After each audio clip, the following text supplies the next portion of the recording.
निकलना वरना हमारा बिल्कुल मुश्किल कर दिया था। तो आप इट्स ओके, अब बात मत बढ़ाओ। कब की बात है, कब आए थे ये आपके फ्लैट में? आज शाम को। और मारा कैसे आपने? भैया हमने गला घोटा था, गला चुन्नी से। चुन्नी से। मैं एक्सेप्ट कर रहा हूँ कि मैंने किया, इसकी गलती नहीं है, मैंने किया। साथ थी, हम साथ थे। आप अपने पे मत लो, हमने साथ थे, साथ किया है। बस ये है कि मैं अभी ये नहीं चाहता कि कोई इस पे हाथ उठाए, मेरे पे हाथ उठाए, मैं पुलिस में मेरे को बहुत ज्यादा टॉर्चर किया सर। यार आपका सब काट दिया। इस फ्लैट में रहती हैं, इस फ्लैट की ओनर थी लेडी, उसको मार दिया इन्होंने और बैग में पैक कर दिया। वो परेशान कर रही थी। तो आप निकालो, नहीं, रुक जाओ। अरे भैया पुलिस आएगी, फोरेंसिक टीम आएगी, सब बाहर चलो, सब बाहर चलो, आओ सब बाहर चलो। मकान मालकिन ने किराया मांगा तो किराएदारों ने मकान मालकिन की हत्या की, उनके शव को ब्रीफकेस में पैक किया और ब्रीफकेस को बेड के अंदर रख दिया और अब दोनों भागने की तैयारी कर रहे थे। वो तो गनीमत थी कि जो मकान मालकिन थी दीपशिखा, उनकी जो मेड थी, जब काफी देर हो गई तो वो परेशान हो गई, उसने सूझबूझ दिखाई, शोर मचाया।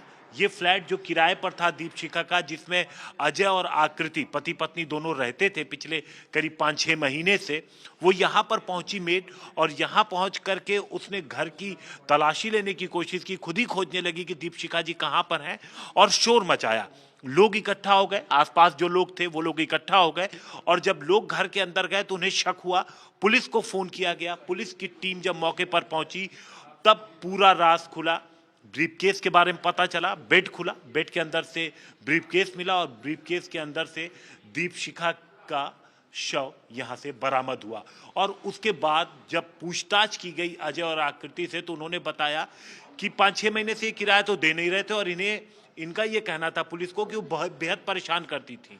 जब ये कहीं जाते थे तो आ जाती थी, भाई उन्हें किराया चाहिए था, वो बार बार किराया मांगने आती थी, कभी अपने इस घर पे आ जाती थी और रहती भी पास में ही थी, सेम सोसाइटी के एम ब्लॉक में रहती थी। एफ ब्लॉक का जो ये 506 नंबर है ये उन्होंने रेंट पे दे रखा था और एम ब्लॉक में वो रहती थी, तो अक्सर वो किराया मांगने आती थी क्योंकि ये लोग किराया दे नहीं रहते थे। अब जब कल ये किराया मांगने आई तो यहाँ पर शायद किराए को लेकर के झगड़ा हुआ और उसके बाद झगड़े में उनकी हत्या की गई। अब यहाँ पर पुलिस ये जांच कर रही है कि हत्या किन परिस्थितियों में की गई, क्योंकि पति पत्नी का बयान यहाँ पर एक दूसरे से मेल नहीं खा रहा। पत्नी कह रही है कि उसने कुकर से मारा, जबकि पति कह रहा है कि उसने गला दबा करके चुन्नी से हत्या की।